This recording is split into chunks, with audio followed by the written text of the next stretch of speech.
Okay, students, I want to start talking about momentum problems, conservation of momentum, and conservation of energy. And I stressed in class that thinking about momentum problems as a stick, bounce, or explosion will help you remember how to do the conservation of momentum. And one common problem is when you have two bouncy balls and you hold them together and drop them and they hit the ground, and then the top one goes really high, more than twice as high as the original height. And I've seen this problem on the AP at some point, and I think I went over it in class at some point, but it works out like this. Looking at just the drawing in black, you drop the two balls from some height, they hit the ground. The bottom one, the mass of the earth is pretty much infinite compared to the first ball. So the first ball hits first and bounces back with the same speed that it was falling with, VO, and collides with the smaller ball, which is also falling at VO because they fell from roughly the same height. And then the top one ends up going really and really high. And they don't stick together, so this is a bounce problem. You could think of it, it's not an explosion in the sense that the way I talk about explosion, two objects are not moving to begin with. So it's a bounce problem. So I want to talk about, how do you set up the momentum? How do you set up the energy and talk about the height a little bit? So this is a bounce, so the formula for bounce is mv plus mv equals mv plus mv. Remembering that these are all vectors, momentum's a vector, so we have to worry about the direction of these velocities. So we're going to take up to be positive. So we're going to say the moment after the bounce, the moment or before the bounce, this guy's mv is going up, this guy's mv is still coming down. So if up is positive, I have positive 10 mv naught, that's his momentum, and then negative mv naught, that's this one's momentum, that's the before picture. Then here in red, I have this after picture, right? Where he's going up really high and he's going up with a much smaller velocity. So that's represented over here, plus 10 mv. And I call that V1 because I don't know how, it's not V naught. And then this is mv2, which is going to be his velocity afterwards. So at this point, I'm going to cancel out the m's and I'm going to do a little bit of algebra, and the best I can get is something like this here. I get 9 on this side because I'm subtracting. And here, I can't complete the addition because the two velocities are different. So for now, at least, this is as far as I can go. And I'm going to ask you to do something similar to this for homework on your own. Now, talking about energy, it's a bounce. So in the ideal situation, energy is conserved. So I have 1/2 mv squared plus 1/2 mv squared before, both of their energies before the bounce, and then likewise afterwards, 1/2 mv squared plus 1/2 mv squared after. But in this case, the mass is 10m. This is v naught. This mass is just m, the small ball, v naught. After 10m v1 squared, and then m v2. So I cancel out the m's.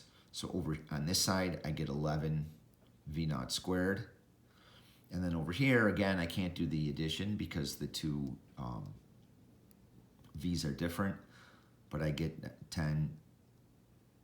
I canceled out the 1/2 at some point too. So I get this relationship, 10 v1 squared plus v2 squared. And it's kind of as far as I can go. And I think when they gave this problem on the AP1, they said assume this ball was going 0 after the collision maybe, just to make the math a lot easier.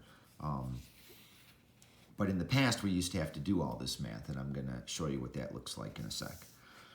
So, you know, when you're calculating the new height, if I want the new height of just m, the smaller ball, then you get this familiar mgh is equal to 1/2 mv squared, where this is the new velocity after the collision.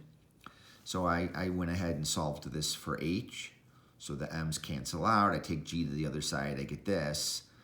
And then if I have a value for v2, I could stick it in and try to start solving this.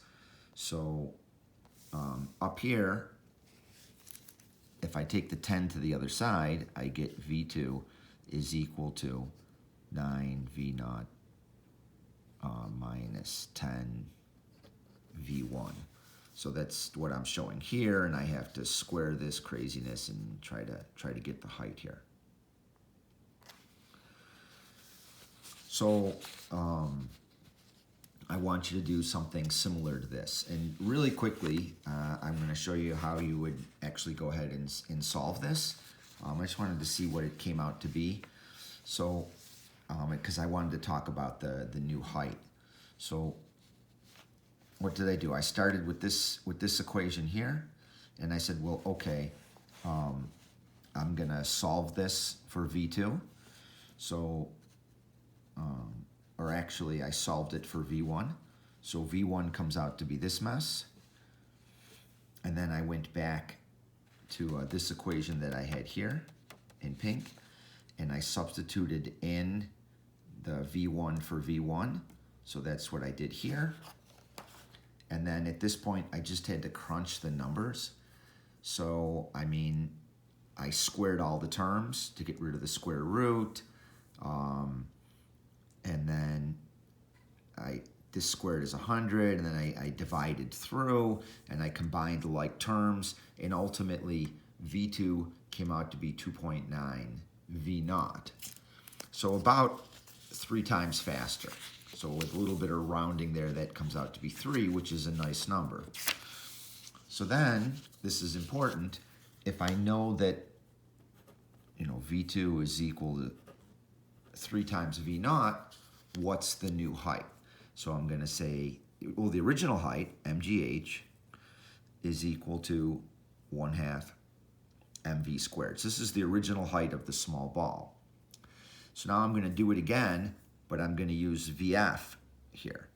So mgh is equal to 1/2 m3 v0 squared. And so you can see this is going to become 9 because I have to square both terms. And so originally I got this v squared over 2g. And here I get the same thing, v squared over 2g, but there's this 9 out front. And so the difference in the heights is the new height is going to be 9 times greater than the original height.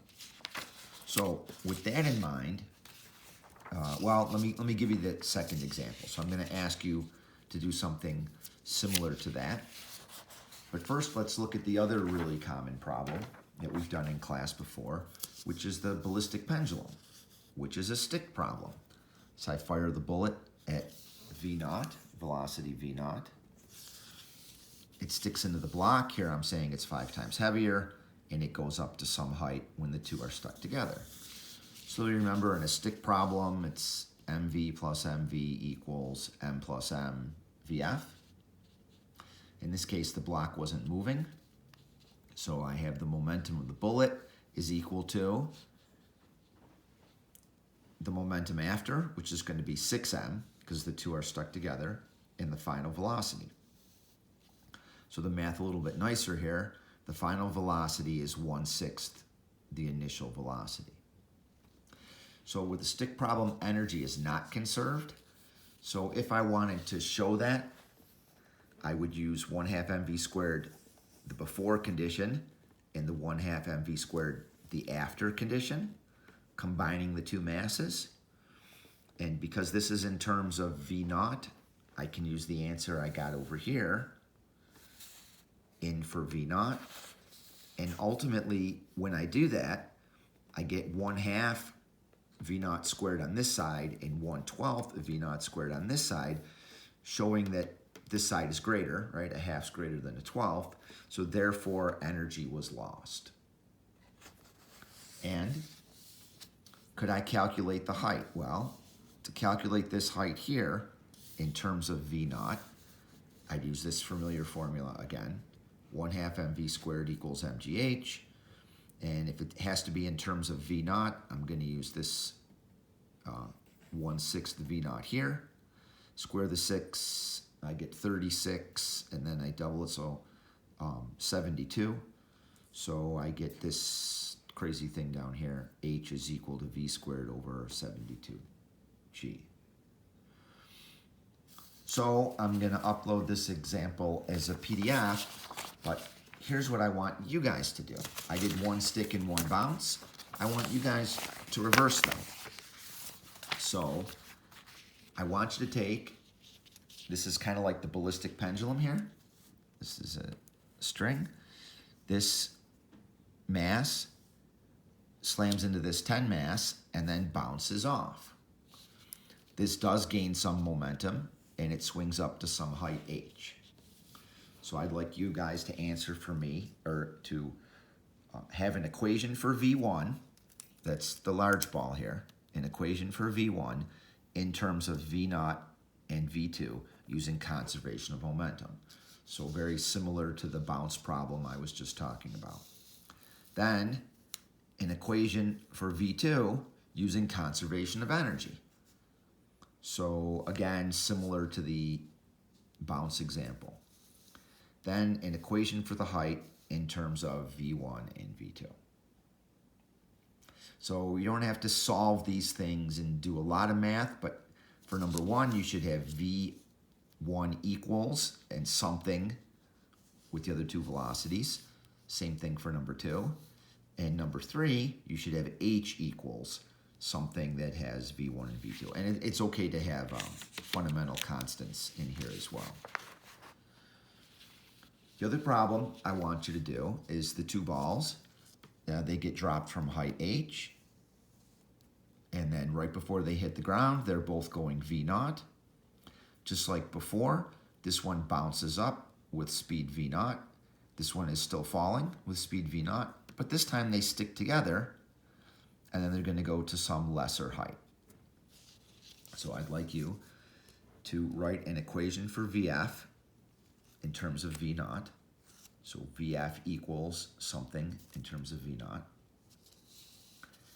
An equation for the new height H here after the fact in terms of V naught. Then an equation for the original height H in terms of V naught. So I didn't do this in my examples, but at this point, this is for the small ball. You can just do it for just the small ball. So this is just mgh equals 1/2 mv squared. So there's no momentum. It's just straight up energy. If I drop something from height h, what's an equation for the final velocity before it hits the ground, right? That's all I'm looking for there. And then the last part is I want you to compare 2 and 3. So question 4 is asking you to compare 2 and 3. Like, is it half the height or some other relationship? Okay, so hopefully you can enjoy doing this. I certainly enjoyed creating it, and this will appear on the portal Wednesday, and I'd like you to do it for Thursday. So I mentioned it to my other classes. I didn't mention it to the AP class, but I'm going to try and standardize an assignment on Monday that's due Tuesday, an assignment on Wednesday that's due Thursday, and then a quiz on Friday. I know seniors are almost out of here, and I'll talk about that online as well. But standardizing it with 2 assignments and a quiz and knowing what days they're coming, I think is maybe going to help alleviate some stress. So please do your best with this and upload your answers to the portal for me. Thank you.